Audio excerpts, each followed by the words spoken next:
who will step up and make the plays, Spencer Sanders or Max Duggan? Let's start with Max Duggan. He's been one of the great stories in college football this year. He's fifth right now among FBS quarterbacks in total QBR. And I think what I've been most impressed with, yes, he's throwing the ball well. He's pushing the ball down the field. They've been aggressive. But, man, how he's running the ball has really been impressive. Of course, had 116 rushing yards, a couple touchdowns against Oklahoma.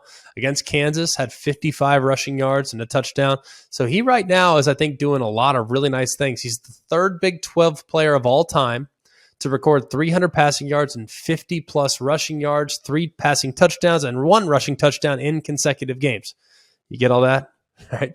300 passing, 50 rushing, 3 passing touchdowns, 1 rushing touchdown. So the 4 boxes to check. But you'll understand why this is significant when I tell you the company he's joined. All right, Trayvon Boykin back in 2015. Remember, he was the Big 12 Player of the Year back in 2015. That was the year that TCU, not 2014 was the year the people thought they should have made the playoff, but 2015 was a very dangerous team as well. And then Baylor's RG3, who of course won the Heisman Trophy the year that he had performances like that back-to-back. So you look at what Duggan's doing right now and operating that Sonny Dykes offense. Few have done it better in the Big 12 in recent memory. And then Spencer Sanders, conversely, really impressive, has kind of accounted for a lot of his team's productivity. Haven't done a great job running the football, but he does have good weapons on the perimeter. Bryson Green appears to be stepping into what could become a bit of an alpha dog role. He'd yet to break 100 yards in a game this year. Well, he did that against Texas Tech, had 5 catches for 115.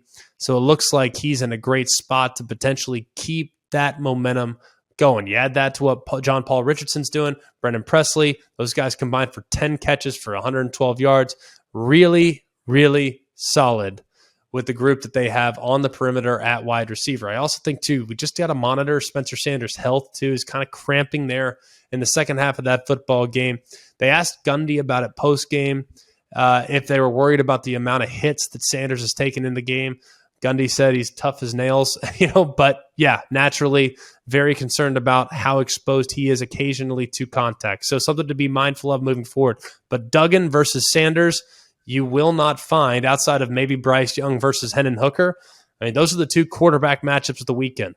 I mean, it's going to be tough to find a better setup than those. You also have in the West Coast, you got SC, obviously, with Caleb Williams going against Cam Rising of Utah. So a lot of good quarterback matchups to preview this week, and I'm looking forward to diving into the tape as the week moves along.